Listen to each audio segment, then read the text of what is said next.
അപ്പേ എന്തോ ഓരോ ദിവസവും ന്യൂസ് കാണുമ്പോൾ പേടിയാവുക. ഓരോ ചേച്ചിമാര് ഭർത്താവിന്റെ പീഡനം കൊണ്ടും ലവറിന്റെ പീഡനം കൊണ്ടൊക്കെ ആത്മഹത്യ ചെയ്യല്ലേ. എന്താ ചെയ്യാൻ പറ്റുക? പ്രണയിക്കാൻ പെൺകുട്ടികളുണ്ട്, ഒളിച്ചോടാൻ പെൺകുട്ടികളുണ്ട്. ഇതിലൊക്കെ പോയിട്ട് ജീവിതം നശിപ്പിക്കുന്ന ഒത്തിരി പെൺകുട്ടികളെ നമുക്ക് കാണാം. അന്തസ്സായിട്ട് പോറ്റാൻ പറ്റുന്ന ഒരാൾക്ക് ഇവിടെ പെൺകുട്ടികളെ കിട്ടുന്നില്ല.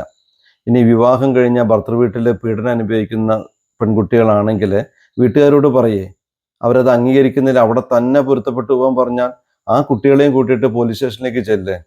നിയമം നിങ്ങളുടെ കൂടെയുണ്ട്. എന്നിട്ട് ഡിവോഴ്സ് വാങ്ങിക്കേ.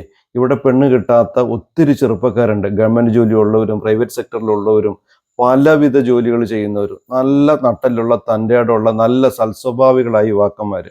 ഒരു കല്യാണം കഴിഞ്ഞതാന്ന് ഓർത്തിട്ടോ കൂടെ ഒന്നോ രണ്ടോ കുട്ടികളുണ്ടെന്ന് ഓർത്തിട്ടോ ഒന്നും പ്രശ്നമല്ല. നിങ്ങളെ ചേർത്ത് പിടിക്കാൻ പറ്റുന്ന നല്ല യുവാക്കളിവിടെ ഉണ്ട്. നിങ്ങളെയും നിങ്ങളുടെ മക്കളെയും ഉൾക്കൊള്ളാൻ പറ്റുന്ന നല്ല സ്വഭാവമുള്ളവർ. അതുകൊണ്ട് ആത്മഹത്യ ഒന്നിനും പരിഹാരമല്ല. എന്തിനാ ജീവിതം നശിപ്പിക്കുന്നത്?